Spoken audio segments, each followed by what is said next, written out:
America first vow faded to gray. Death the war born, hawks hold sway. Kill pulls threads, hitting hand tight. Vance rises up, script in sight. MAGA once pledged, drain the deep.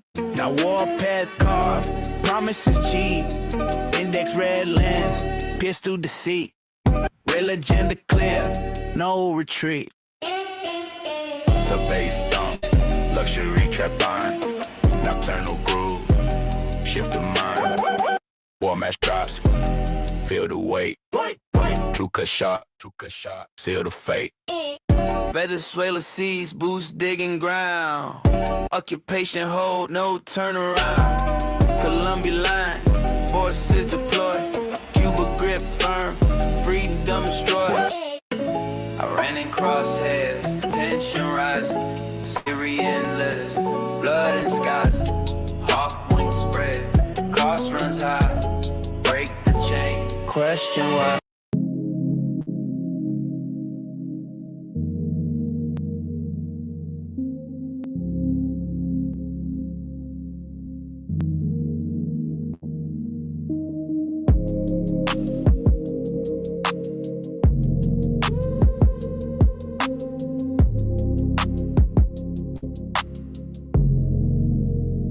MAGA talk big game, America first. Loud name, but now it's slipped. Can't lie, Zionist script, that's why. MAGA talk big game, America first. Loud name, but now it's slipped. Can't lie, Zionist script, that's why. Trump said he drained the swamp. Build a wall, make it jump with the big saw. I won't wait, it's real cost. We obey Rubio, rumor on the show. Words they want, we say no. Borders wide, still no fix. While they push their dirty tricks. Deportations need a roll. Planes and trains take control. The loudest voices scream for a foreign country's dream. MAGA mask is falling off. Truth cuts deep. No time for soft. Index red, midnight feet. See the rivers, plant the seeds.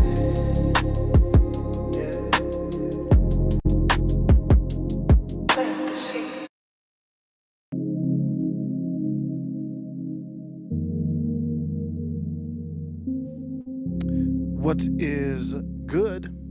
So I said we're going to do about an hour here. Index red. Rest in peace to Scott Adams. That is correct, unfortunately. Scott Adams is no longer with us. Dilbert, creator. Hilarious guy. Very insightful guy. And his battle with cancer ended today on January 13th. Dilbert, man, it's back when Dilbert was big for me. The political atmosphere wasn't even a part of it. And now you talk about Scott Adams, it's hard to bring him up without bringing up the politics of the situation. But sad to see him go. And different accounts about his last moments. And I did see some videos from him, how he was talking about Christ and his faith in those last moments. So wishing him obviously the best. I'm going to go and talk about, I find it fascinating what's happening with the whole Federal Reserve discussion right now. Trump basically, he's out here giving people middle fingers. He's out here basically giving the Federal Reserve not the libertarian middle finger, but in the power structure of authoritarians, Trump wants his group, the people that back him, to be able to control completely the Federal Reserve. And we're in, again, unprecedented territory. I almost feel like it's an underrated story Of course, the Federal Reserve Chair, Jerome Powell, had to speak on it because I couldn't believe it when I first heard it. Good evening. On Friday, the Department of Justice served the Federal Reserve with grand jury subpoenas, threatening a criminal indictment related to my testimony before the Senate Banking Committee last June. That testimony concerned in part a multi-year project to renovate historic Federal Reserve office buildings. I have deep respect for the rule of law and for accountability in our democracy. No one, certainly not the chair of the Federal Reserve, is above the law. But this unprecedented action should be seen in the broader context of the administration's threats and ongoing pressure. This new threat is not about my testimony last June or about the renovation of the Federal Reserve buildings. It is not about Congress's oversight role. The Fed, through testimony and other public disclosures, made every effort to keep Congress informed about the renovation project. Those are pretexts. The threat of criminal charges is a consequence of the Federal Reserve setting interest rates based on our best assessment of what will serve the public, rather than following the preferences of the president. This is about whether the Fed will be able to continue to set interest rates based on evidence and economic conditions, or whether instead monetary policy will be directed by political pressure or intimidation. I have served at the Federal Reserve under 4 administrations, Republicans and Democrats alike. In every case, I have carried out my duties without political fear or favor, focused solely on our mandate of price stability and maximum employment. Public service sometimes requires standing firm in the face of threats. I will continue to do the job the Senate confirmed me to do, with integrity and a commitment to serving the American people. Thank you. That was the statement, and I am of the mindset that the Federal Reserve is one of the monumental downfalls of the country.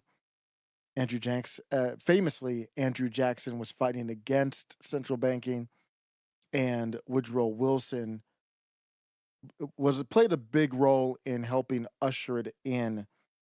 And I believe 1913 was the infamous year. So we're here now where economically, I think this country is in some of the worst economic state. Basically, it's in a state that is so bad economically, it's hard to imagine that we got here. It's hard to imagine the way out. Trump's position is, if I'm going to be president, I'm thinking short term. I'm thinking about my legacy. I'm thinking about keeping costs down short term.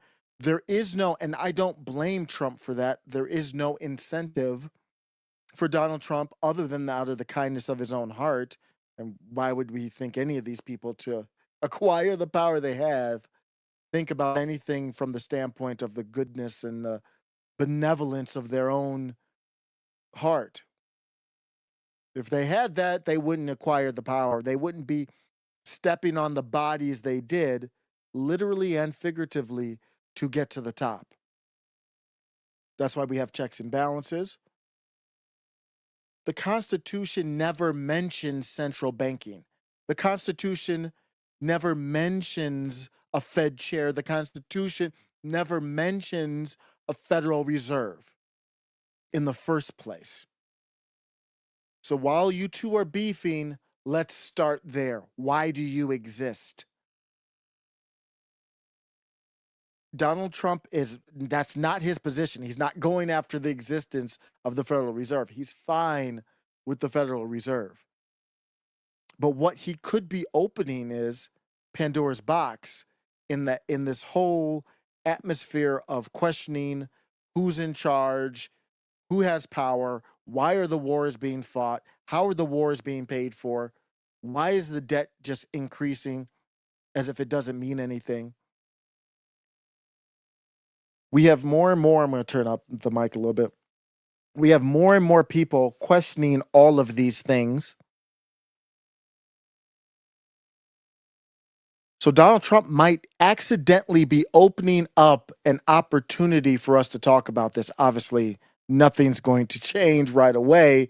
But if we are going to be open to looking at things, noticing certain people, noticing certain groups cheering on the regime change that's going to be happening here with Iran, in my opinion, pretty soon. The same people who cheer that on are cheering on Trump here. Constitution gave the power to Congress to borrow money. Well, Congress has the power to borrow money because of Article 1, Section 8. So Congress has the power. Congress has handed that power over to a whole completely different institution. That means, and they don't put any checks and balances here. Congress, I'm not on Trump's side here, but Congress isn't on your side. They're not on my side. They're on the Federal Reserve side. So Congress can outsource this responsibility, take their hands off and say, it's not us. Let Trump deal with it. Let every president deal with it. And let us deal with it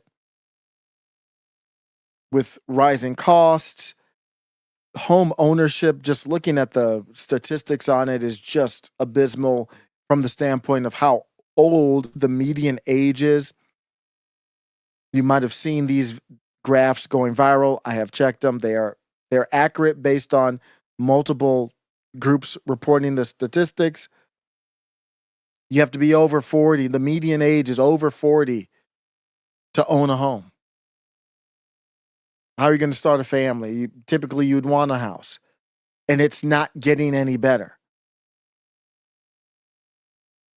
So Jeremy Powell was talking about this ridiculous discussion here of allegations of lavish, basically renovations going on. This was going on back in June. Powell testified, in fact, and he had an encounter with Senator Tim Scott, who grilled him about lavish upgrades planned for the Fed's headquarters. The infamous video of Donald Trump walking with Powell and them going back and forth on it from the summer of last year. They were all citing this document that mentioned rooftop garden terraces, ornate water features, and even a special elevator leading to a VIP dining suite. Well, they are literally the money bags. So none of that would surprise me. It sounded like Central Bank was building a luxury hotel for its leaders, all on the taxpayer's dime. That's what Trump was trying to get at. Notably, the Federal Reserve is self-funded, not funded by taxpayers. So it's basically, they can make the same argument that Donald Trump can with expanding the White House. So we're not getting anywhere here. You're not resonating with me. Jerome Powell pushed back last summer, said there's no special elevators. There are old elevators that have been there. Said there's no new water features. There's no rooftop terrace. Sounds wonderful. Said the Fed wasn't installing all this stuff. Despite the pushback, people accused him of lying.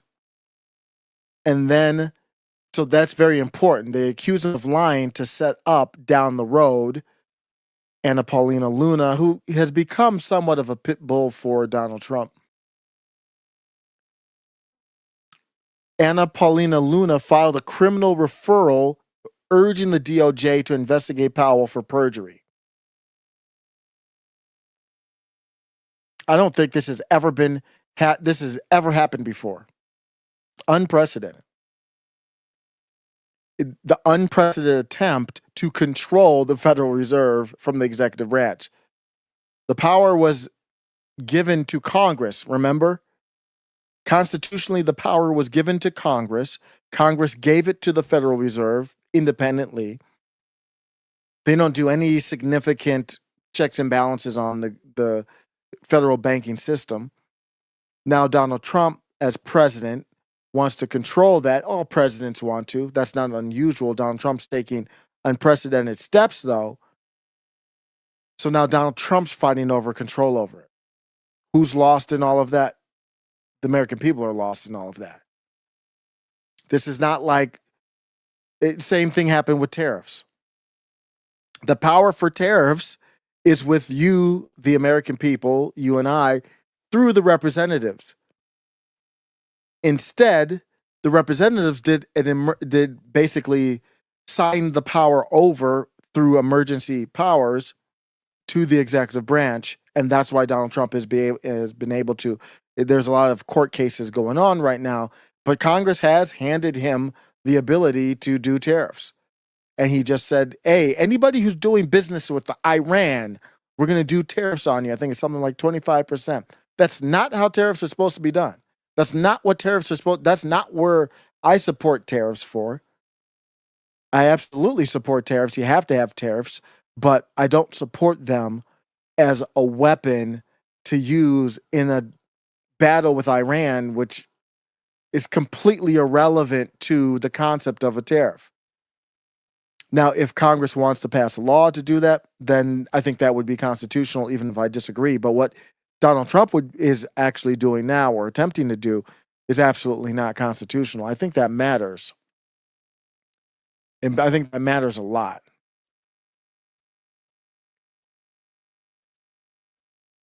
Nick Fuentes was recently talking about, he just went live yesterday. I don't know if he's still live now. He is actually going live early, I guess, last couple of days, but he's refreshed. He's rested up. But he was talking about the Venezuela situation. And I'm bringing it up because I know it sounds corny. I've even talked about how corny it sounds. I fully understand for me to be sitting here talking about what's constitutional or not. I understand that that's corny. It goes in one ear, goes out the other. I completely agree with it, but it's just one of those things that I still feel is necessary to bring up. I still fear the lack of respect that we have put into the founding, or basically the Bill of Rights of this country. And I think we are too casually separating from that. To me, if you separate from the Bill of Rights, you might still have, in essence, the same philosophy. You could have a king of a country that says, I'm the king and I lay down the law, and it is the Bill of Rights. So effectively, it'd be very similar, potentially, even in an authoritarian form of government. But to me, you do lose when you talk about America first, what makes America great. I think you lose that if you don't really put focus on what's constitutional or what's not. And in the case of Venezuela, Nick Fuentes was bringing up the decision to go in. And he's saying, if you bring up the Constitution, I don't really care because it's, in the end, good for America.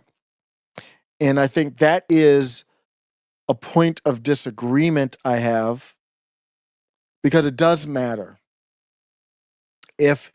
And I want to take it off the table. I understand that we're in Zog territory. Orange Man Zog is in charge. But let's take that off the table. Let's say the government has the best will of the people in charge. If you do not live up to the laws of the land, then what do we have? We have a situation where the laws of the land do not mean anything. Just rip it all up, all of them. Once you don't honor the fundamental pieces of it, then everything else is null and void to me. You're just making stuff up at this point. And I'm gonna take a look at. I think this is the clip here, just to go over it. And I largely agree with Nick because I talked about this on the previous live. I always have been an imperialist, meaning let's talk about Venezuela for a little bit and then come back to the issues I have with the Colin Powell, not Colin Powell, Jeremy Powell situation. I am an imperialist, meaning I believe I'll define it as I think that America should be number one. I don't know what position you would want America to be if not number one. That's what imperialism is. America, you want your country, again, I'm taking the Zog occupied situation off the table. Because if you keep it on the table, then I wouldn't support anything from this country. Yeah, I got it. I completely agree. I am for universal basic income. I'm for Medicare for all, basically health coverage, at least basic health coverage for every citizen.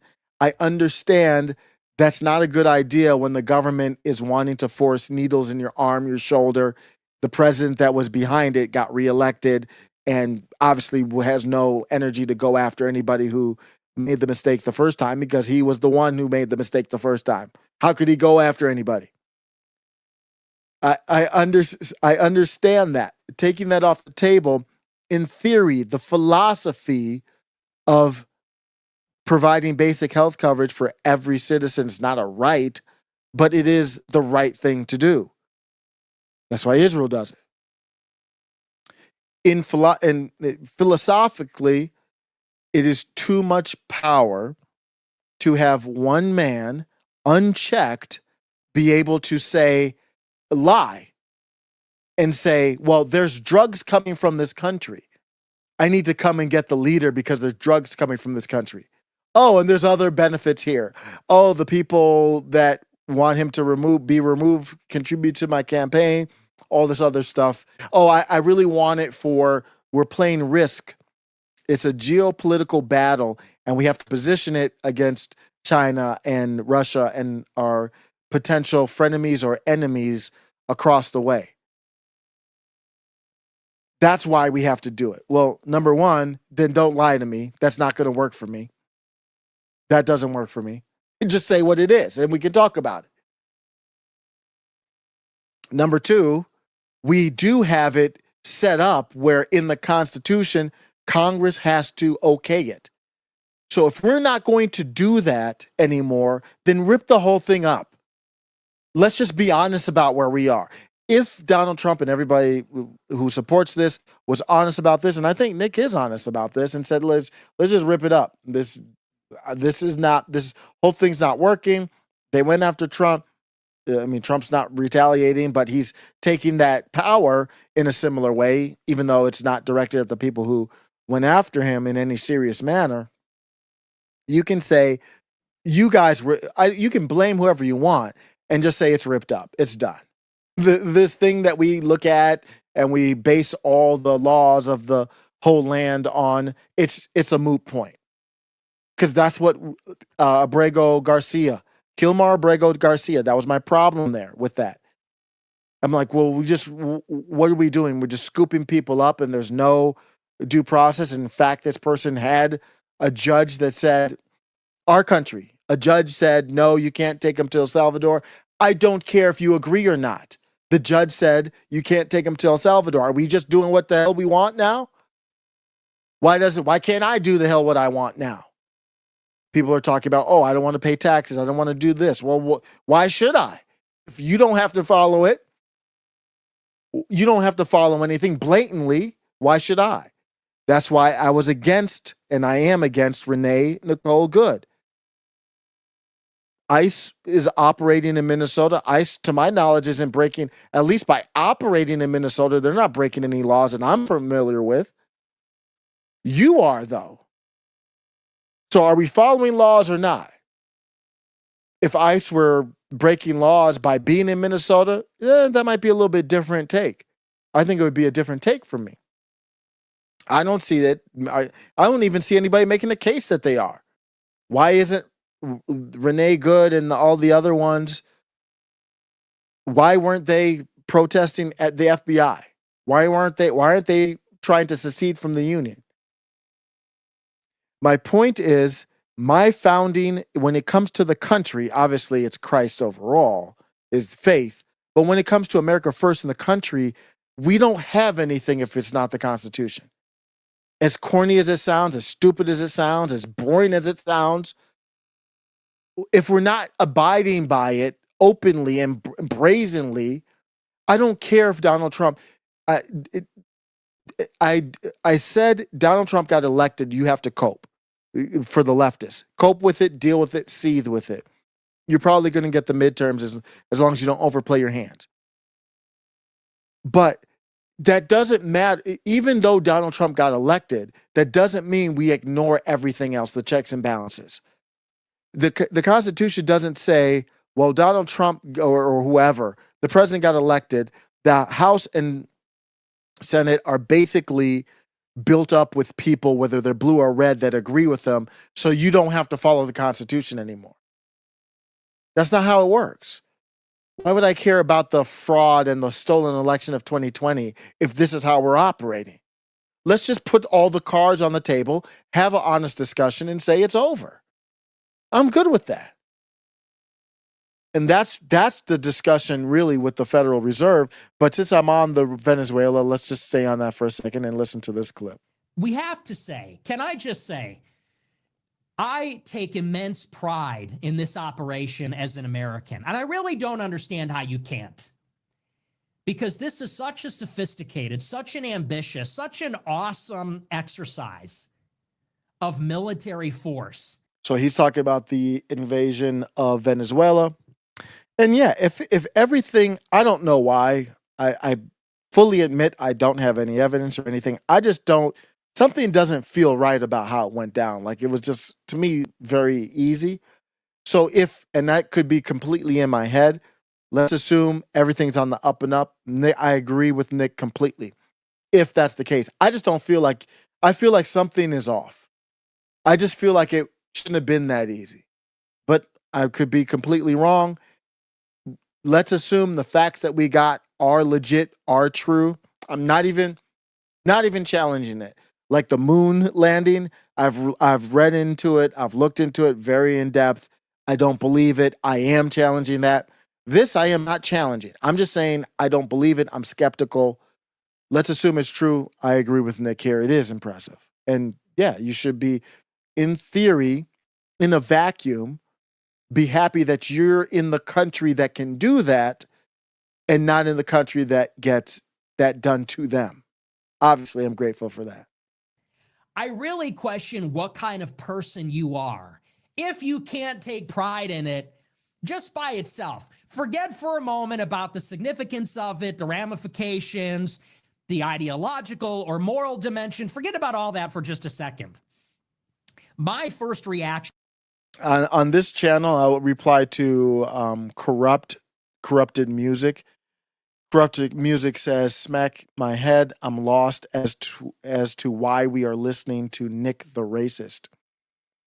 On this channel, and you must be new here, I don't care about racism or anti-Semitism or whatever isms. I care about the substance of the message. I don't care if it's coming from Nicole Hannah-Jones. I don't care if it's coming from Nancy Pelosi or Chuck Schumer. I don't care if it's coming from Ashley St. Clair or Elon Musk. We follow the truth. We follow, I'll speak for myself, and I know there's others on the channel, but I'll speak for myself. We follow the best take. Who has the best take? And right now, corrupted music, you don't have the best take. So you're going to have to step aside. Let grown-ass men talk, and you go somewhere and worry about racism. Because I'm not worried about racism. Racism is a preference. Some people like chocolate ice cream. Some people like vanilla. You ever heard of the Wu-Tang song, Ice Cream? That's what it's about. Some people like fat asses. Some people like little titties. Some people like tall women. Some people like short women. That's not sexism or any type of or you can call it an ism, but it's not a bad thing. Some people don't like black people. They are fully within their right not to. That's not Nick Fuentes, but I don't care about racism. That's just not me. And you might have to find somebody who does. When I saw this, because I woke up in the morning a few hours after it took place, I felt pride as an American because no other country can do this. This is a level of joint operations combining. I don't know if I agree with that. Obviously, China can do it. I mean, China can do it. They choose to spend their money on infrastructure. They choose to spend their money. They have their military built up, but their military is actually built more for like defense, not as offensively aggressive, but they could if they wanted to. Obviously, they have nukes, obviously, but the nukes are more defensive. But I fully believe China could execute on a plan like this. You don't think they could? We're not the only country that can do this. We've seen other countries do. I mean, obviously Israel, they use our resources to do it, but they hid explosive. They made 98. What a year. That's like the prime of my life. The 98, 96 to 99, 95, 93 to 99, the prime of my life. They were able to take 98 Motorola pagers, however they did it, through Mossad and their other government agencies, and make them explosives. They can do the same thing because they milk off our resources, but they can execute on very complex plans. So we know there's other countries that can do that, but I'm not saying it's not impressive, but I don't think this is unique to America, especially Venezuela. We rolled up in Venezuela. From what I saw, there was like 80 guys there. 80 guys. That's what they had. Something doesn't feel right to me. 80 guys who are like Cuban security protecting Maduro. It seems, I don't know. Was there a deal made to say, hey, we can come through, pomp and circumstance? It seems very weird to me. Just a second.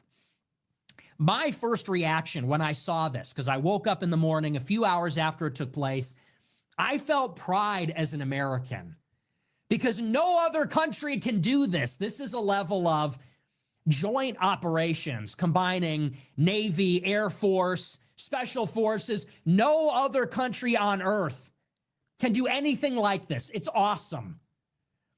We parked an aircraft carrier, 20,000 troops off the coast for 6 months. We lit up their boats, lit up their territory. And then like lightning, we went in 2 hours. Air defenses turned off. Internet, literally the lights, the electrical grid turned off. 150 aircraft flying constantly from aircraft carriers to shut down all the radar, drown out all the sound. We go in, we catch him. We literally pulled him out of his bed in his pajamas like a fucking bitch. Do you know how oralist that is? How do you not love that as an American? Because, look, I get some of the arguments against this. You say this is American empire. People say this is unnecessary. That's not my I have nothing against the American empire part of it. This is warmongering, this, that, or the other. So yes, I do say it is warmongering. So that is where we get it's proactive military violence that I'm not sold as necessary. How would I even know it's necessary? You know, if Trump cared about America first, Trump would say, I got elected. I know I don't need Congress to sign off on this, but I got Congress to sign off secretly or whatever, secret ballot, secret vote. And we went and did this just to make sure, yes, we're going to flex the American might, but I'm going to go through the will of the people to do it. To me, that's what America first means to me. Not just the act. It's the respect of the will of all the people. That's what America first means to me. And Donald Trump has drifted from that. America First says, well, we want more information about the Epstein files and what happened. And what we get is a lot of broken promises, vacuous information, vacuous pictures, redacted stuff, pulled back, things that were released, saw that looked kind of funny, and then got pulled back kind of stuff. That's not, and then no real explanation to the people other than saying fake news, going back to the greatest hits, back when that was, that was a exciting thing to hear somebody say in 2015. It's not anymore. And then Donald Trump internally, we see leaks saying, well, what's going on with the people? Let's fight anti-Semitism, all these things. You're not listening to the people. I said it from one of the big turning points for me was the Candace Owens interview in 2022 or 2023, where she asked him about COVID. And he basically kind of poo-pooed her off and shoot her off like, oh, COVID, we are, I'm not a part of that type of, oh yeah, it was an option type of stuff. And Candace was kind of like, well, people aren't happy with how that was handled. What do you think? And and as soon as I saw that, and that was back when I was still a Trump supporter, after that, I was a Trump supporter for quite some time. I had a crash out. I was like, if they're not listening to us, what is the point of this? I don't even understand what's the point of the Constitution. If they're not listening to us, I have no problem with an authoritarian government, because what matters is what is the driving principle of the people in charge. That's what matters to me. So if we're going to break it up and say, forget about the Constitution, let's just say it. Do it. At the end of the day, this is a criminal regime. They're literally socialists. People are saying this is a Catholic country.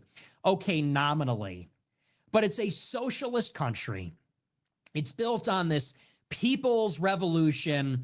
It's a bunch of corrupt gangsters. The country literally runs on drug trafficking, kidnapping, selling what little oil they can even get out of the ground. It's literally run by brown, criminal, socialist gangsters. And True. This pissant guy is on TV. I'm talking about Maduro, is saying, come and get me. Come and get me. Oh, you're a coward. You'll never do it. Sounds like WWE to me. That sounds fake. And then he has 80 guys guarding him. That sounds fake. That doesn't sound real. There's no serious person that would say, oh, come get me. And against the American military might, with aircraft carriers sitting in the Caribbean and they're flying over for fun because their air defenses are so weak. Air superiority that strong, and then you don't have any strong ground to make up for it. If you have no air defense, then your ground would have to be really solid to say you can bomb away, we'll be underground when you'll be bombing the civilians, and when we come on up, when you kind of roll through, you're going to get a lot of ground resistance and lose men. And obviously I don't want that to happen. That would be the risk of America doing it. But came in and didn't lose one man. That doesn't seem legit to me. Something's not right. Meaning, what am I saying not right? Meaning it looked like it was all for show. Like maybe Maduro was like, I'm going to give myself up. Here's how we're going to make it look. I can't. If Maduro is going to give himself up, how is he going to do it? How is he going to give himself up? He's just going to walk to the aircraft carrier? How did that look? How does his legacy look then? And you're like, okay, I'll put up a little bit resistance. I got 80 guys here, and then you'll come get me. Knock, knock, United States of America, bitch. We come in literally in the middle of the night, take the covers off the bed, and we pull him and his wife out of the bed in the middle of the night in their pajamas. She's got a black eye. Just punch his wife for good measure. Like a fucking bitch. Load him up on the helicopter, deliver him to the emperor in a sack. We are pro Nick Fuentes America First channel here. But, the feedback is feedback. Canary Kin says it's hard to listen to this Fuentes guy, he speaks like he's slow. No, he's one of the brightest guy. He is the brightest guy out there, actually. Delivered to Guantanamo Bay and then the Imperial City in a fucking bag for the president of the United States. Kicked, falls out of the bag, looks up. Yeah, that's the president of the world, bro. So I know that's a little LARPy. I know, maybe people say that's LARPy and performative and all that. I like that. Yeah, I understand Nick's take there, but my whole point of going to that was I think the fundamental, because I'm trying to break it down. This is a nuanced argument. This is a very nuanced argument. What is the fundamental disagreement that I have? And that wasn't the clip, of course. That wasn't the clip of Nick talking. He had a clip where he was talking about the Constitution and said he didn't want to hear anybody say, "Oh no, the Constitution." Who else had that take? I think it was Martyr Maid. No, was it? I forget. Or somebody else online. It's like, "Oh, I don't want to hear about the Constitution." And I think that is the fundamental difference. Is yeah, you do need to hear about the Constitution. If we have it, we have it. If we don't, we don't. And that's where we kind of go with the Jeremy Powell situation. The U.S. Federal Reserve is, well, at least the chair, is being investigated about the lying under oath, as we stated earlier. The renovations that we were talking about had an estimated price reportedly of about $2.5 billion. A massive overhaul of 2 Federal Reserve buildings. Do you really think that it's very exactly like the Venezuela thing? Do you think that Donald Trump is going at, obviously we know he's not going at Jerome Powell over $2.5 billion. That's like penny candy not right now for the US government and the debt and everything. And it's not even taxpayer money. You really think it's about the drugs with Venezuela? No, it's not. It's about something else. Okay, then let's talk about what is it really about, Trump? You see why I'm bringing up the Venezuela? The parallels are the same. You do it with Venezuela, then you just go ahead and do it with the Federal Reserve. And you go ahead and do it with anything else. It's not about any lavish spending or anything like that. Let's talk about what's next. The drama. We're going to have to see if we're going to have to see if there's an indictment coming. So far, subpoenas for documents and testimony have been issued. No charges yet. An indictment of a sitting Fed chair would be unprecedented in U.S. history. If evidence of perjury or false statements is found and prosecutors move forward, it would start a huge legal battle, of course. I think it's more likely that the DOJ drops it. They're just trying to put pressure on them. The Republican-led House Oversight and Judiciary committees have shown interest in this issue. Jim Jordan said he would look into it. We may see congressional hearings on it. We'll see this posturing. I don't know how this helps them in the midterms. I think if the interest rates aren't as high as he's looking at the short term is what he's really doing with the interest rates. Where we talked about after the 2008 crash, Trump and Obama, they both benefited from artificially low interest rates. It basically is like pumping a lot of air into a balloon. You pump too much air into a balloon, inflation. That means literally inflates, it will pop. So that's the battle there. I don't want to get too much into the sidetracking of the economics of it, but that's what happens. You keep the interest rates low, then you can borrow. Trump is probably looking at this too. It is easier to own a home if the interest rates are lower. You inflate the economy so it expands, it grows. But if you do too much of it, then you cause too much inflation. You really devalue money. and the balloon pops. That's typically what happens. And it stayed low for quite some time. Then they did the quantitative easing that we've talked about. And I'm not going to get too sidetracked on that. I haven't talked about that in a while, but let's look at the chat here. Chat says, Kenny says, he took out a murderous dictator. It dictated, but I think you mean dictator, and you hate that. You're sick. I don't care about him being a murderous dictator. Why should I care about that? I'm not Captain Save-A-Ho. Why do I care about if the dictator of Venezuela is a murderous dictator? What does that have to do with me?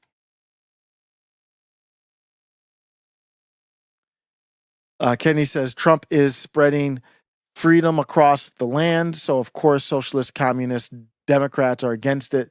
That's what's happening. And again, we do have people probably who are new to the channel. I don't care about socialist communists. I'm not against socialist communists necessarily. I'm not for them either, but I'm not like this default boomerist, oh, they're a socialist or a communist. No, I have conversations with socialist communists. Some of them are some of the smartest people out there that you can find. I have no problem with a socialist or a communist. Some of them are more principled than others. So I'm not against that at all. I still have thoughts on the ICE situation, the ICE shooting, and the ICE shooting of Renee Good. And it's in the same conversation, same type of conversation. And I brought it up that either we have laws or we don't, because some people were, I have had libertarian, I had a sweater, I still do have it, that said MAGA libertarian on it. And I never really called myself a libertarian because I knew I wasn't, but I love the ideals of liberty. And I learned a lot about them through the Mises Caucus. So obviously I'm very new to the ideas of liberty. Never looked into it, never studied it until within the last 4 years. So some people, and I've had libertarians, Jordan, lots of fame, one of the great friends of the show, other libertarians, that libertarian type people who kind of were like, because I thought it was a just shooting of Renee Good. And I am very critical of Renee Good. And I'm very critical of anyone on the left supporting her. And I've been very harsh in describing her and what happened. I'm not pro-ICE though. I'm not defending the ICE officer and the fact that I'm like cheering him on. But the biggest takeaway of this, because it was an unnecessary shooting, but it was just. So he was me, at least my layman view. So, but the big takeaway to me is I'm tired of a group of people in this country, whether it's Donald Trump on the Federal Reserve, whether it's Donald Trump on military action in Venezuela, not thinking that he needs to ask people. Yeah, you do. That's in the Constitution. That's why it's there.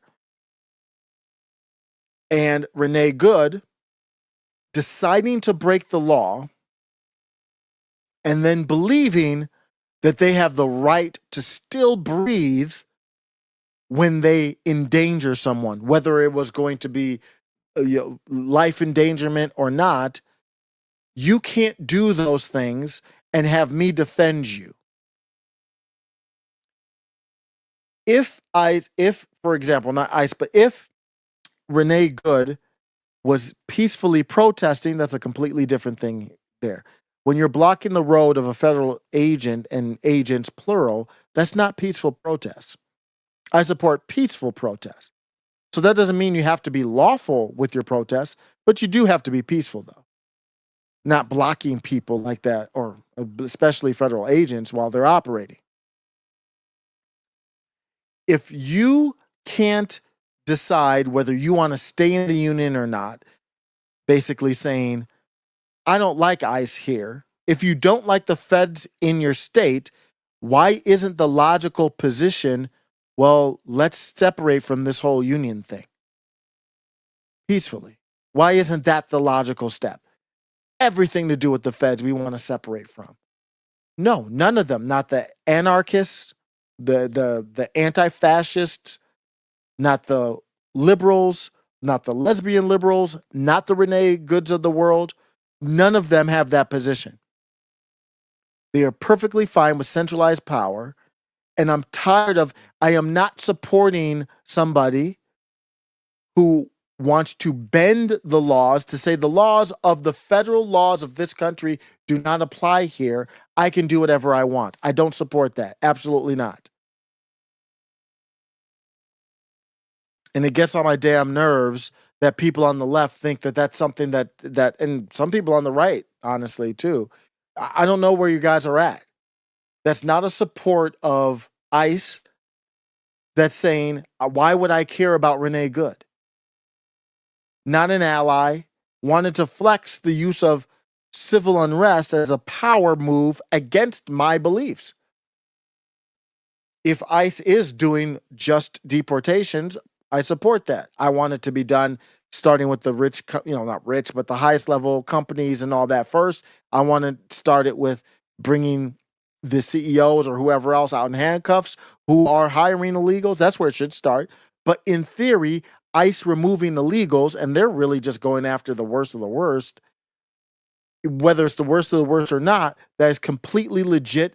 Those are the laws of this country. And if you are going against that while trying to stay in the country, then I will not support you. I cannot support that. If you're going to peacefully protest it, that's a whole different thing. But the Renee Good thing is still getting on my... They're still protesting or rioting in Minneapolis right now over it. Horrific.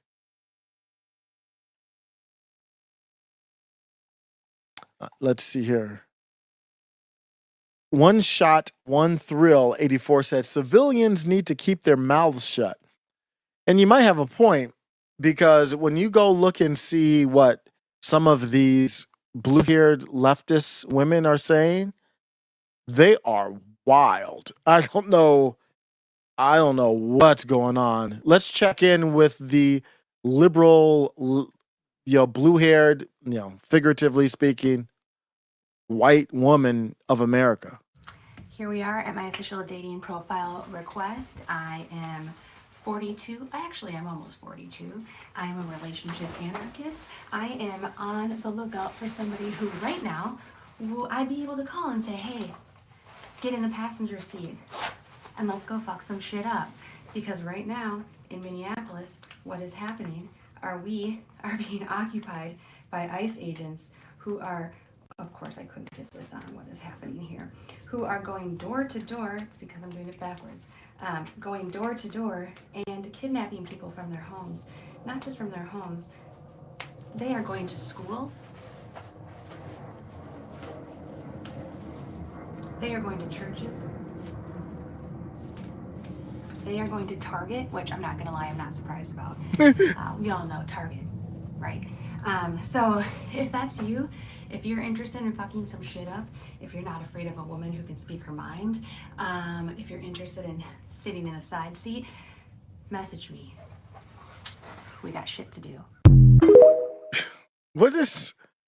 Why would what would possess a woman to even talk like that? Why is she even speaking on this topic? The feminism has gotten out of control, man. It's gotten completely out of control. And it is the fault of men. More from her. I'm not okay. No, you're not. I am not okay.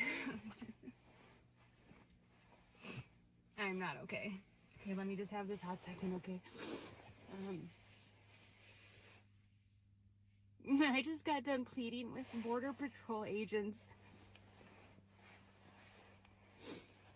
who were at my son's school, okay? School. There was like 10 cars packed with border patrol folks.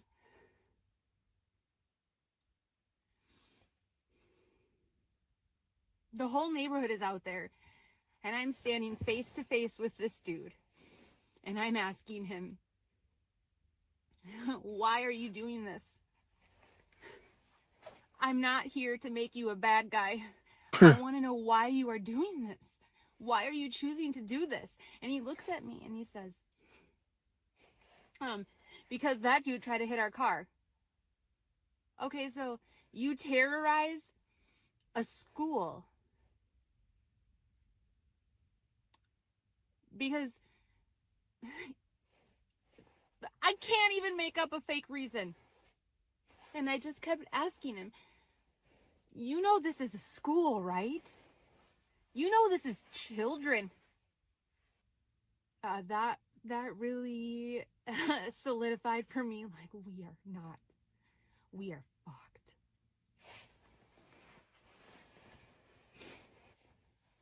I think this is real. If this is fake, give her whatever acting award that's out there. This is an amazing performance if this is faked. They just shot and murdered a woman this morning.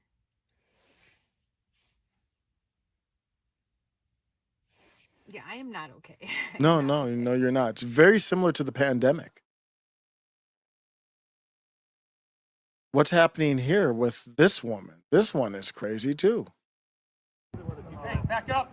I'm far enough away. I'm not influencing Do anything. you live on this street? I don't. No. Okay, I need you to get in your. No, I won't. Ma'am, I need you to leave. It's my right to be here. You need to back up out of the I way. will This is not. one of our cars as well. You were too close right now. You No, were it's okay. interfering. I'm right here. Federal You're gonna investigation. get out of my face. You need I'm to a back up public over citizen. here. No, I won't. Tell me You need why to I'm back up far this enough way. away from your You need to investigation. back up this way. Step beyond our cars. Don't touch me, Ma'am, please. we have Beyond somebody our Don't. cars. Where's your cars? right here. Where's You your need to go cars? all the way Oh, this that's way. great. Ma'am, going. you need to go all the That's way great. this way. Sure. Beyond your cars? 20 feet, right? See that white car? I have a 6-year-old right here. I have a 6-year-old right here in my Your car. child in the car? Ooh, Yeah, I child sure endangerment. did. Yeah, Ma'am. child endangerment. Get your child off of the scene. This is an active police scene. It's an This is all on camera right now too. Right here. Yes, I'm wonderful. I'm very glad Get for your it. child out of here. You I are can an be right active here. police scene. I'm happy right here. Ma'am, listen to me. You have the right to videotape. Okay? I do. Thank you, Hang on, sir. listen to me right now. I'm going to listen. But we have someone that's being detained right here. Okay. Mhm. You have a. Tell me child where in the you front need seat. me to go Hang on, exactly. I need you to stay. Do me a favor. Yeah, In the front I will. seat with no car seat. Okay. Do me a favor. You can videotape all you like, but Sure. you have to stay. You cannot come past that driveway. Perfect. Okay. I'll be right back. Thank Okay? you. Thank you. Stay at your car though, okay? Thank You're you. more than welcome to videotape. Thank you, sir. But do me a favor. By state law, we're policemen too. That child is supposed to be in a booster seat. He's not of age. Oh. So make sure you put him in a booster Great. seat because I'd hate to give you a ticket. You can give me a ticket. I'd love it. She's out there. She's out there with the 6-year-old child. And when this it's weird, still weird hearing 6-year-olds with a booster seat. We didn't have any booster seat back in the day. I'm gonna go old man on the porch, man. We didn't even have seatbelts in the back. I don't even think we didn't have over the shoulder. When I was 6, I think we had a Gremlin. Yeah, we had a Gremlin, a blue Gremlin. Actually, it wasn't a bad car even with the stigma of it being an ugly car. But let's check in on another liberal woman who purportedly is from Minneapolis. Yep, in suburbs of Minnesota. I wanted to go to the ER, and I've been going to mHealth Fairview, and my cardiologist is in Minneapolis, and I'm terrified to drive into Minneapolis.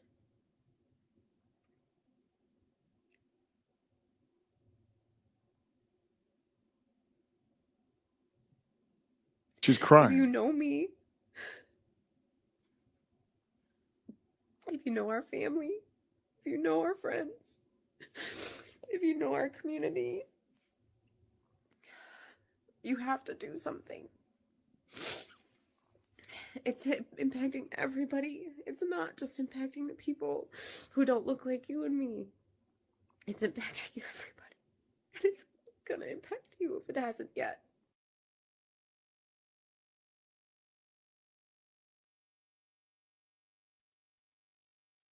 Follow up to the last video that I made. That was intentional, that video. The white woman tears. That video was to mobilize all of the white women like me who are tired of me talking to you as a white woman and saying it that way. But you have white skin. So acknowledge that, accept that, and listen, okay?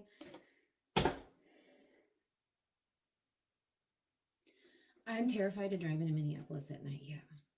I'm scared to drive into Minneapolis during the day, but I'm gonna do it anyway. That's what being brave is. That's courage. It's not the absence of fear, but it's being afraid and doing it anyway. And that's what Black and brown mamas and babies have to do just to exist here, right? I don't know, man. I just don't know, man. These people are crazy. This is the Gremlin. It was a little different than this. I don't know what year it was, but this is the car. I actually learned how to drive in this car. A little bit after I learned how to drive, I think it was maybe I did learn how to drive in this car. So we had it way after 74. I mean, we had that into the 90s, I think. But this was the Gremlin. Actually was we played tennis a lot, so it's a hatchback. I mean, the engine was that of a truck, I believe they put in there. It actually was not a bad car, believe it or not, even though the stigma it got was, as you can see, not very attractive.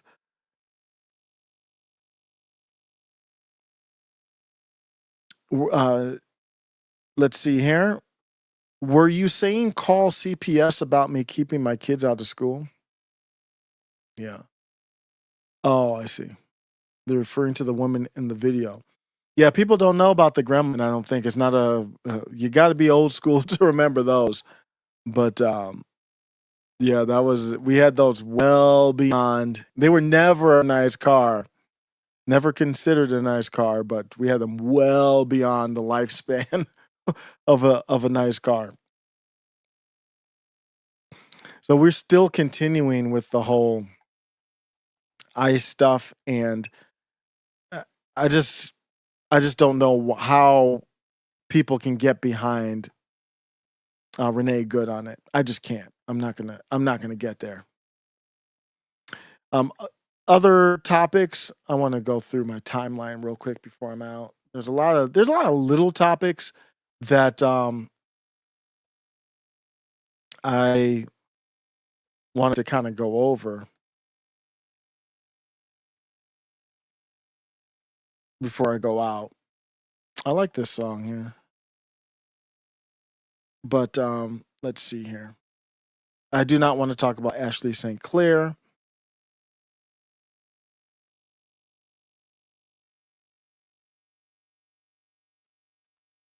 Nick had a take on Jeffrey Epstein there. Okay, here, I do want to talk about this one. So this is the slimmed down Mike Pompeo. He kind of looks normal slim now because it's been a while. But he was asked about the number one topic, really on the right, maybe in the country, anti-Semitism. But I'm concerned about what seems to be taking place in some of the chattering classes within the party, to name individuals such as Tucker Carlson, Candace Owens, influencers online. They have taken a view on Israel and the Jewish people that I, as someone from the land of the BBC, never encountered during my upbringing in once Great Britain, ever. Yes. And I would like to know just a couple of points about that. Number one, how well positioned do you feel that the Republican Party is to stamp out this tendency? I can assure you the vast majority of people in this room are very uneasy about it. Yeah. And the second question that I'd like to ask is, what is the future of the Republican Party in your estimations on the subject of Israel and the American Jewish community? And perhaps an allusion. Yeah, two good questions. I'm worried about it too, because you can see it, and it's different from when I came to Congress. And I was elected in 2010, began my service in Congress in January 2011. You would have heard none of this. And maybe that overstates it. There's always been a little pocket, right? There's a history of isolationism, which often goes hand in hand. It would be the same handful of characters. So I am worried about it because it's gained traction. It's gained traction, most disconcertingly, among young people. So the folks who served alongside me, who are now 10, 12, 14, 16 years into the time in Congress, I don't think you'd find any of them who'd have views that are at all different than the views that they held 10, 15, 20 years ago. Radically pro-Israel, understanding the deep relationship with the United States and Israel matters to the American people. No difference. What you see is folks like Tucker Carlson have grabbed a hold of in their podcasts too many people that hold a conservative understanding. So Tucker, the part that stood out to me the most here is they are accusing Candace Owens and Tucker Carlson of not just criticizing Israel. They're accusing them of criticizing Jews. I've never heard them do that. Maybe I'm missing something. Can somebody tell me? I've never heard. I know Tucker for sure. I never heard. And Candace, she goes with the frankest stuff. Neither one of them criticizes Jews. They criticize Israel, but neither one of them crosses into, well, let's look at what is a Jew. I haven't heard that. But they're still being portrayed as they are. What's happening here, this is the spoiler alert, is they're trying to make a move on J.D. Vance. There's a power struggle in the vacuum of Donald Trump being a lame duck president. Peter Thiel has always had a tentacle or two into Donald Trump. He was on the transition committee, I believe, in 2015. He donated in 2015, donated to J.D. Vance, basically forced J.D. Vance onto Trump probably. And there's a bunch of people that don't want J.D. Vance to become president. Laura Loomer and many others in that very super Zionist lane want Marco Rubio. Mike Pompeo would prefer, of course, Marco Rubio. So they're going after Tucker Carlson because J.D. Vance has not criticized Tucker Carlson. That's why he has to be brought into it. And then Candace Owens for good measure as well. Let's see how this ends here, but that's the move that they're really making. Conservative conception of America, and so I'm worried about it. Having said that, it's also still small. It gets a lot of play. It gets a lot of noise. They are loud, but you see this in actual votes. You see this in actual delivery of outcomes. You can see that it is a very small minority. My worry is that it will catch fire, that these embers will grow into something that is bigger. And that's the responsibility of folks like myself and others who understand that this is both dangerous and evil, and a fundamental misconception of American security, to think that somehow there can be any better friend, any other ally than the nation of Israel. And so it runs parallel. Anti-Zionism, anti-Semitism run in parallel. And we need to speak, as was said earlier, we need to speak with absolute moral clarity that this is unacceptable inside of our own party, and call these individuals out whenever they say something that is disconnected from what we know to be fundamental and true and moral. It does seem to me, though, that the Republican Party is going to have a little bit of a fight with itself with regard to its own identity. They're talking about J.D. Vance. They're trying to push J.D. Vance into they're trying to demonize Tucker and then push J.D. Vance into the Tucker group and lane, which he is with Peter Thiel. They're connected. They're cool. Is it Tucker's son, I believe, works for J.D. Vance, if I'm not mistaken? I saw that. I want to make sure I get that right. Somebody tell me if I'm right there.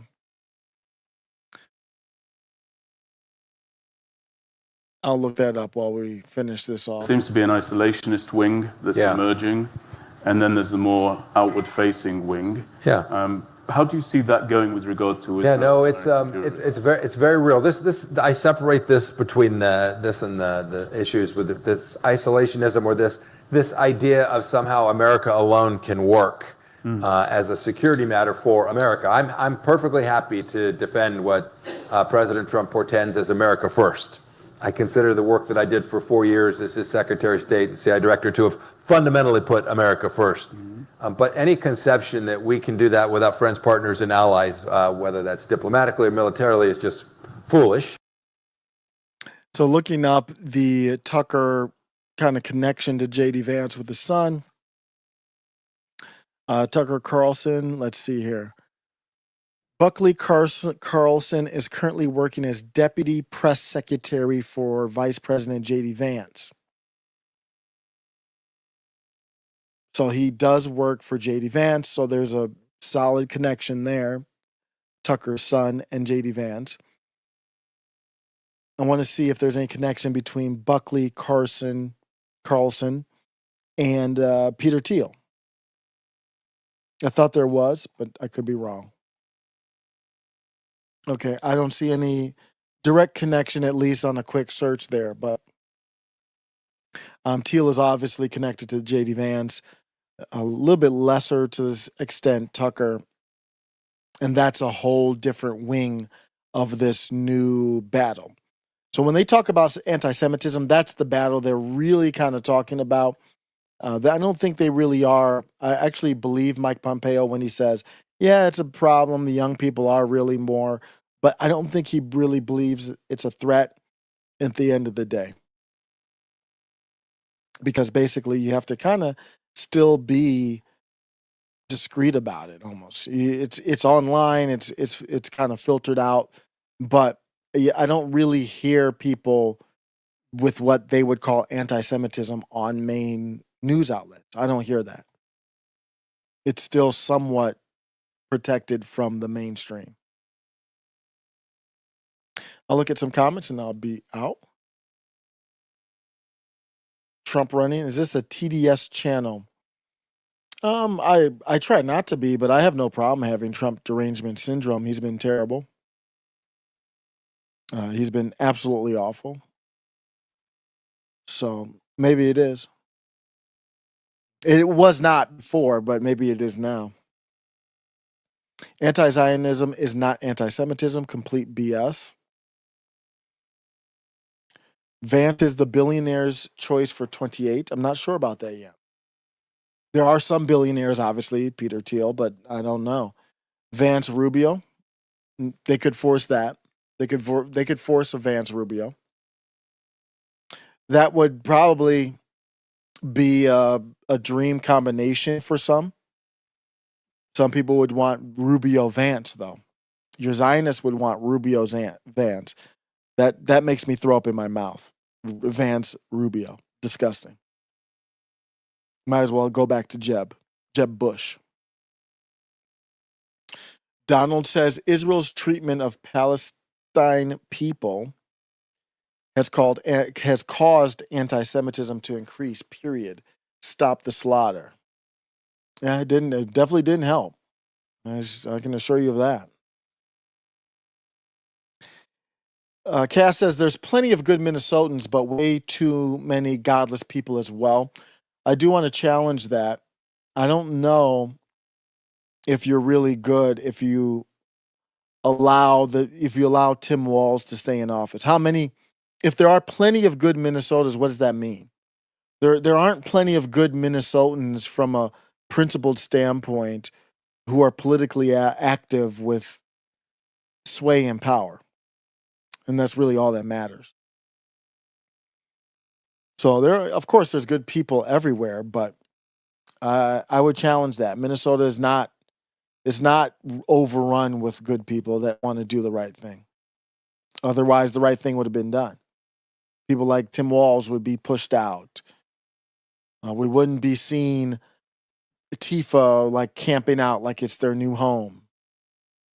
You'd be putting pressure on your politicians to clean up the streets. The Pirates took over Minnesota, and there's no surprise at all. No surprise at all.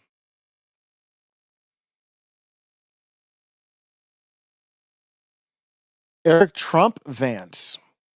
I think that was it was I thought I had Don Jr., but Eric Trump, whatever. I think I did have Don Jr., and then down the road I had Nick Fuentes. I had Nick Fuentes and John McAtee, I believe, as president on my list down the road. But that's just obviously a joke. I don't know if Nick wants to do that. I did not see that. I saw a clip. I didn't watch it. That Candace Owens' dream was wild. I know she's gone a little bit too much into that part for me. So, but she's still great. Donald says ICE, no ID, no warrant, kidnapping people, false imprisonment, detainees dying in custody, deportation to countries foreign to them. Is this America? Our values? Well, no. I've spoken. I don't know every case, but I have spoken on a couple of them. But that is separate from the Renee Good situation. They do have the right to be there. Now, the other stuff, I'd have to look at the separate cases that you're referring to. I've talked about Kilmar Garcia. I talked about the young lady that got scooped up from the airport, and they rushed out because they knew the judge was going to put a stay on it. So I've talked about a couple cases. I've talked about the overreach of the handling of protesters in college. So I'm obviously not anti-protest. I've defended the anti-Israel protesters in on the college campuses. So I've spoken about that, but that does not mean because that's happening that you block ICE agents in the road. That doesn't add up. Oh, so Knowles Bradford does want Rubio Vance 2028. Okay. Yep. Don't forget Kent State. Okay. I'm from Ohio. We know Kent State very well. That's a separate situation, though. People that protested on January 6th were tortured in jail without due process. And this guy's on his soapbox acting like he actually cares about American values. Well, I fully supported J6ers being free. Now, the more pertinent comparison to the Renee Good situation is people who were there at J6 did put their lives on the line. Ashley Babbitt is obviously the perfect, in a bad way, not in a good way, but a good comparison to Renee Good. And I think both of them made fatal mistakes, and both of them earned their unfortunate elimination. That's the pertinent comparison to J6. The other stuff with J6ers is separate from the Renee Good. People are saying that the ICE offing of Renee Good represented overreach of the federal government, and it absolutely did not. That's kind of the thesis of it. No, it did not. Not that. Now, some other things that they've done maybe might, but not that moment. No.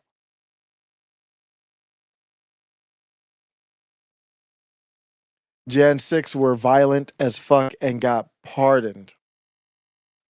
Well, everybody wasn't violent. And the problem that I have with J6 is if you're going to prosecute J6ers, then you can't also hide behind national security and say, I can't tell you how many FBI agents were in the crowd. No. That's not going to work for me. So you pardon them all. That's simple. Nothing. I don't even need to go anywhere else than that. If you are going to prosecute them, then you need to be able to say, well, yeah, okay, here's what they did. Not only how many FBI agents were there, what did they do? They entrap were some of the people who increased the violence FBI agents. Why would they do that if they were there? If it weren't FBI agents, then give us the information. If you cannot give us the information because of national security, whatever the hell that means, then no, they shouldn't be prosecuted. That's my take on the J6ers. The Babbitt chick was murdered. No. What do you mean by murdered? She was where she shouldn't have been. And did she have to be killed? No. It's the same as the Renee Good. But what were you thinking?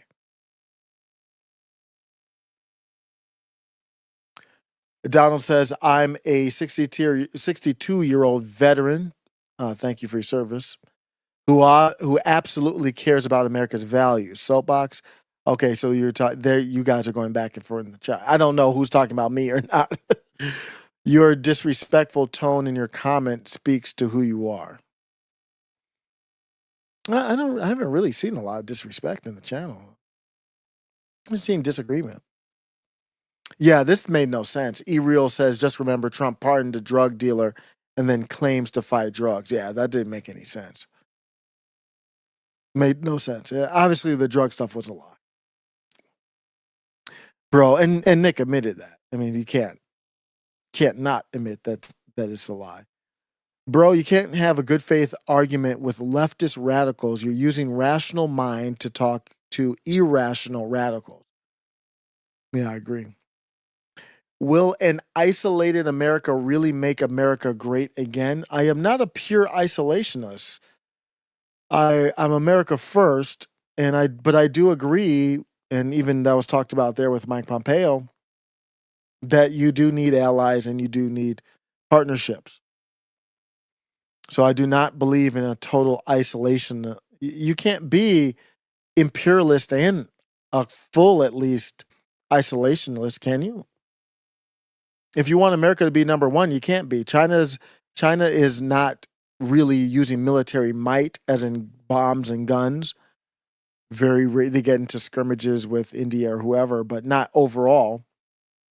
But they are in everyone's business. They are not isolationists in China. I am not for America either. So, no. So my answer to you is, will an isolated America really make America great again? No, that's not possible.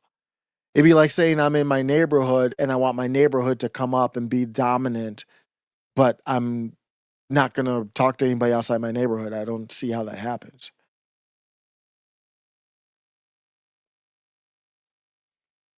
Yes, America is anything but isolated today. I agree.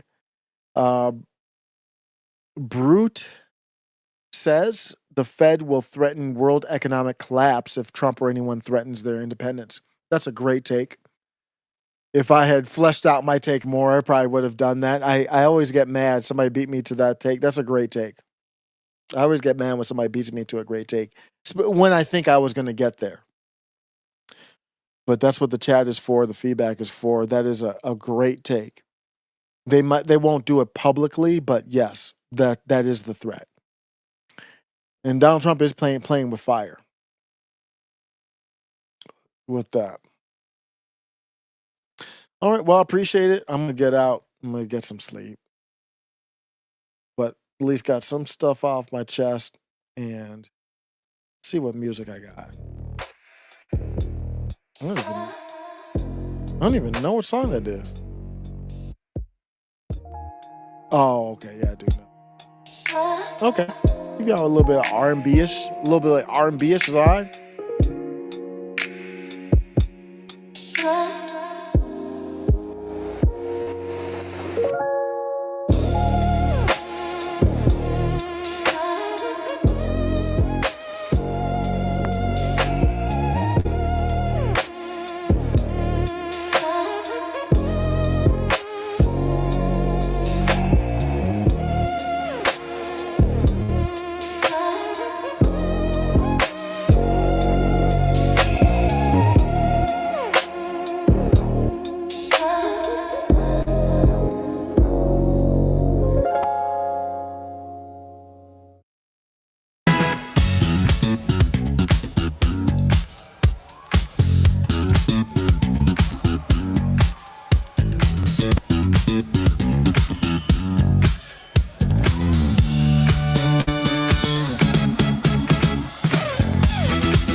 But I'm concerned about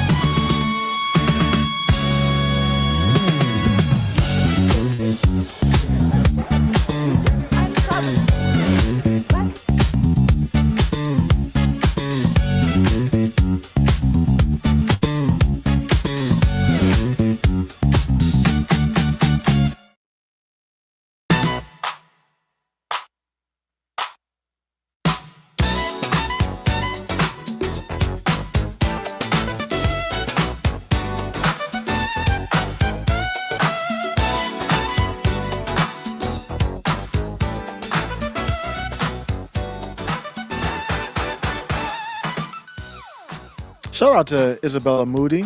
She just announced that she is expecting with her husband baby number 2. Wish them the best. Unfortunately, she shared she had a miscarriage with the last one. We're wishing the best for this one. And Isabella Moody, friend of the show. Shout out to her. Speaking of babies, if you notice that I look fat, it's because I'm pregnant. We just reached 2nd trimester, so I feel comfortable sharing that with you guys. We did suffer a miscarriage last year, which was one of the hardest things, if not the hardest thing. No, literally the hardest thing I've ever had to go through. I don't want to talk too much about it. I don't like to be sad. Still brings this freaking cold-hearted bitch to tears to this day. But yeah, if you're like, wow, the face is round, she's not as skinny. Yeah, it's because I'm not. And yes, I am fat because I'm pregnant. It's the only time a woman's okay to be fat. And she shouldn't overeat. I know this is such a tangent. You should not overeat. You don't need to overeat. But yes, people will be like, oh my gosh, you're not fat, you're just pregnant. It's like, no, I'm fat because I'm pregnant. You know what I mean? It's like, it's kind of not cool, okay? Hey, God, can you not make my face get fatter too? Like, can it just be my stomach? But no, sadly, it's not the case. My face gets so round, as you guys may have seen when I was on Fresh and Fit a few years ago when I was pregnant with my daughter. My face is like, I mean, I could be like as fat as Isabella DeLuca on her skinniest day. I mean, it's insane, you know?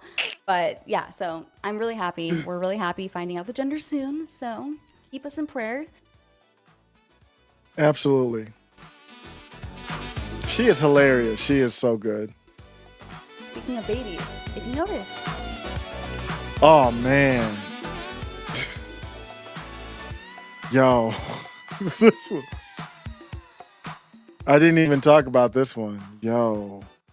Pearl. Another in a small way friend of the show. I'm a big Pearl supporter. I am a Pearl supporter. Actually, I'm gonna go back on camera. I gotta talk about this. I didn't see the debate. My goodness, this was tough to watch. Oh man, Pearl. I'm a Pearl supporter. I probably always will be. Big fan of Pearl. I think she's extremely smart, normally well prepared, and probably was for this, but then who knows what's happening, and I don't know. It seems like her streaming and company, I don't know what's going on with. I haven't looked into it, but it's kind of like everything fell apart. And it happens, man. It's hard. It's hard. And she's talented. Before I get into what's happening with Pearl, if you haven't heard, I'll get into it. But I just want to say, even before I even get into it, Pearl, you have fans out here. You got supporters. You showed courage getting up on the stage. What happened is there were some bad viral moments with Hannah Pearl Davis going up against Anna Kasparian, who is a formidable foe. Anna Kasparian is no joke. She is not someone to play with. And it looks like Pearl Davis had to find out the hard way. Let me, am I not sharing? Hold on, I'm not sharing the right, hold on. So she had to find out the hard way. Because I saw this video first. And you could tell she was crying. She looked stressed. I've never seen her look that stressed before. Man, seriously, in my head, when I saw this, the first thing was like, I was thinking that Tribe Called Quest song. I really know with Faith. I really know how it feels to be stressed out. That's stress, man. I didn't see the debate. I was like, whoa, this is not good. Not good. She is stressed out. Wow. And then, then I was like, I'm going to watch the debate, but spoiler alert, clips went viral. Things up? No. Are you just making things up? No.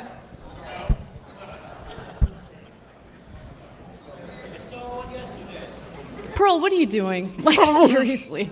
Oh my God. Next question. Oh my. Oh my God.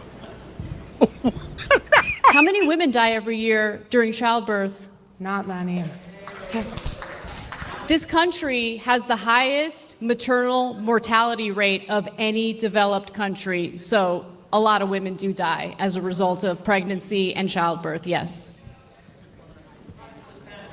Oh my God, what is happening? Oh my.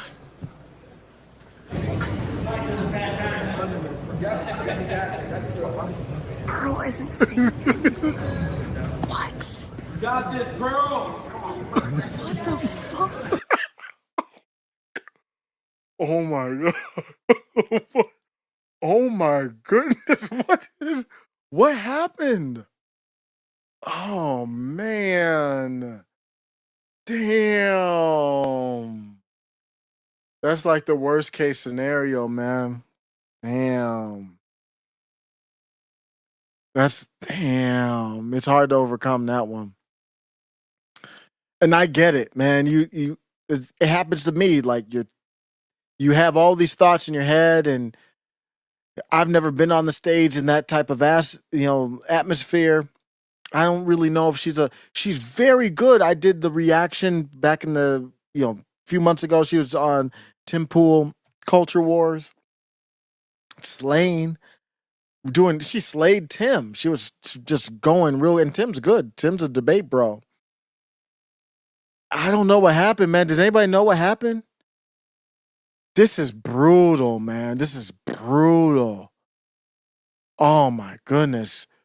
The chat. Dude, this is insane. Shouldn't have eaten that second edible. This is so cringe. She's low energy. What the fuck is going on? Pearl needs her holy mother. She's drunk. It's kind of autistic. She's getting ready to crack. Man, I've never seen anything like this in the debate. I don't think I've ever seen this before. I've never seen anything like this before in my life. Are you just making things up? No.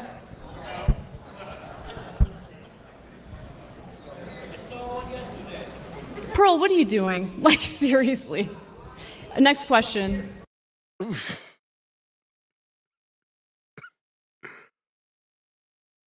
not good. That's not good. The optics are weird because Pearl's like 6'1" and Anna Kasparian is like 5'2" or something. No. Are you just making things up? No.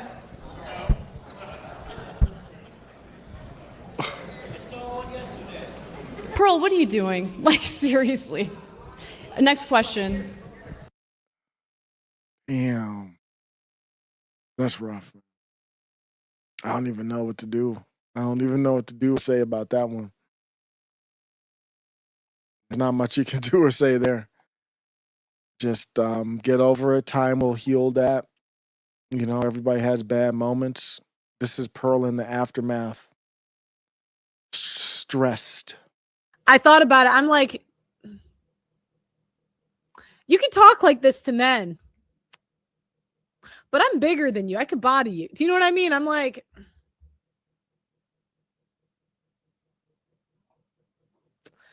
I will. Yeah. You what? Yeah. I know, but I have this fear in me of the police. I never want to get in trouble in that way. But I'm getting older, and have you noticed the older you get, I'm like, do you know what? I could catch a charge. I thought about it. I'm like, you can talk like this to men. I don't know what to say, man. I don't know what to say. It might be one of the worst debate.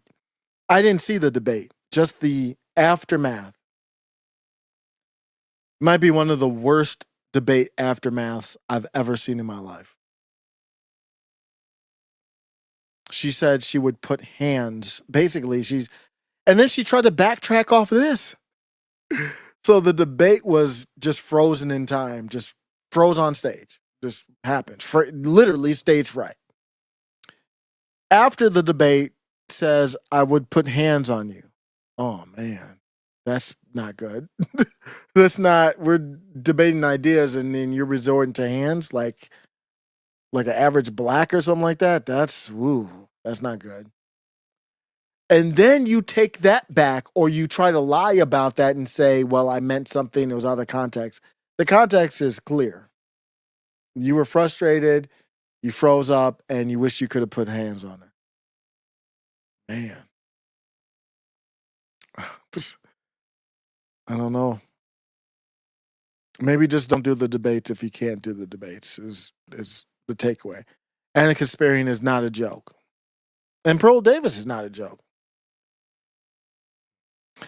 Just Me, I was supposed to be out. Just Me says, I'm originally from Venezuela, now living in this great country.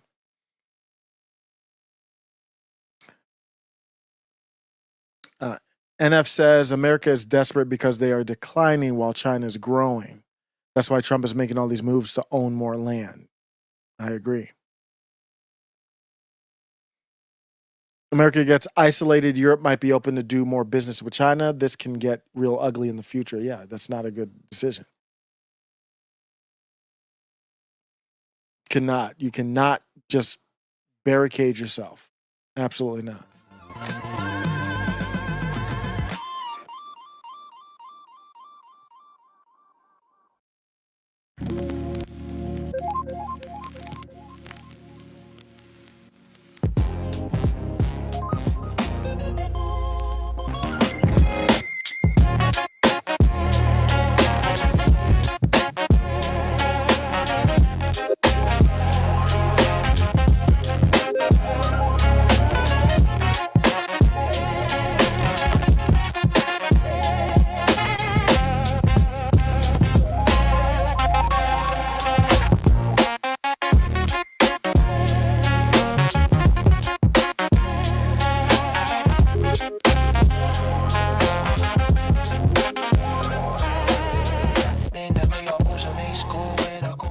I love this Soul Train line type thing that they do for the Jennifer Hudson show. I did actually made a song. It'll be hard to hear the lyrics on it, but just because this inspired me to make a song, just like a 2-minute Suno song. But this Jennifer Hudson thing where they go down the line and they just dance, it's really cool. I've always liked it. It's a rare moment of, like, it seems like authentic happiness, dap, joy.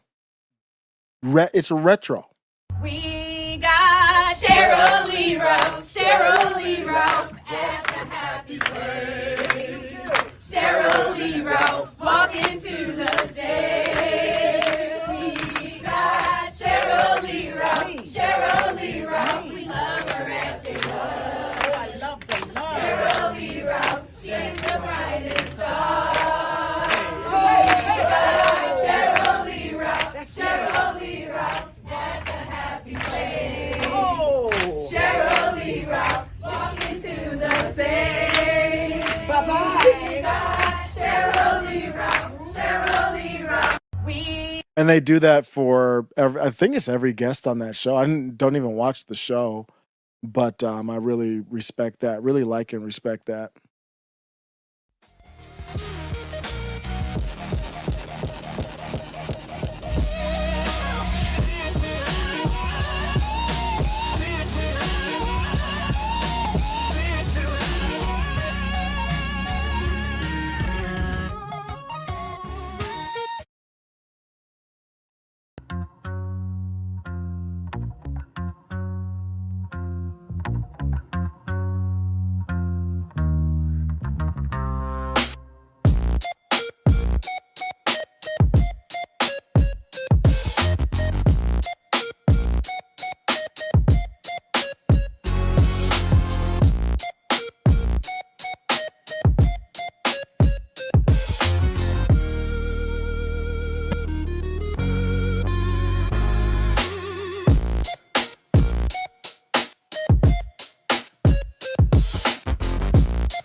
America first, but not America only.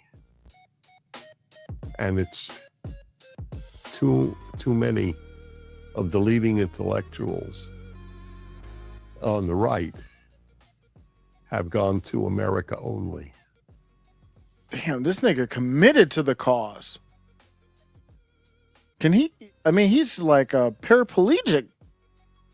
Jew propaganda to the end, man. Damn, he's fully committed. Dennis Prager. And that's, I don't understand how they justify that if they are religious people. One of the dominant themes of the Bible is do not stand blood. Do not stand by on the blood of your neighbor. Let me translate it literally. Al tamo, do not stand. Al damreach, on the blood of your neighbor. There it is. In other words, you can't adopt the attitude, me only. One of the 5 most famous dictums in all of Jewish teaching. If I am not for me, then who will be for me? But if I am only for me, what am I? That's how America and Americans should think. Yes, we are first for America, just as we are first for our family. There are a number of firsts, but anyone who is only for their family or only for America is not a moral person. God or man or luck or hard work has made America the strongest country in the world, economically, militarily, culturally, and those who believe.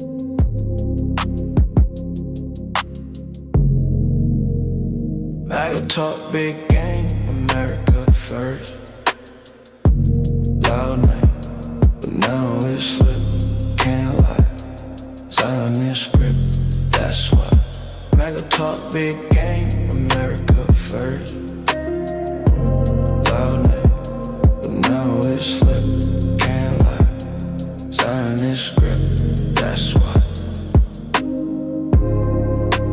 Trump said he drained the swamp, build a wall, make it jump with the big salt. I won't wait, it's real close. We obey, Rubio, rumor on the show.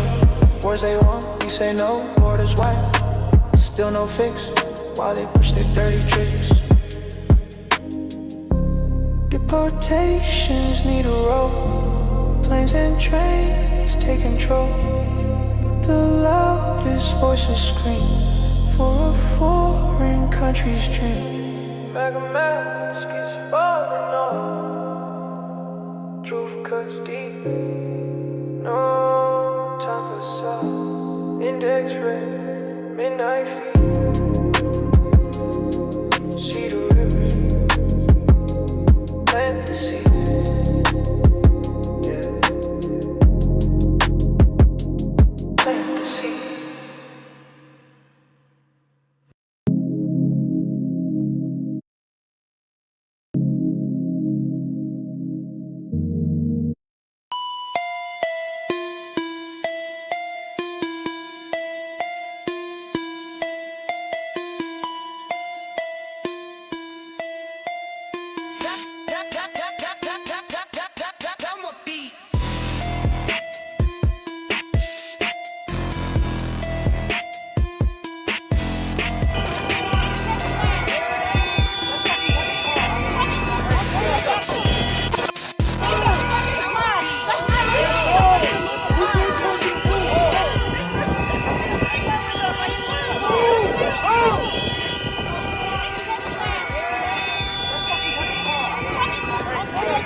Hey, go that way.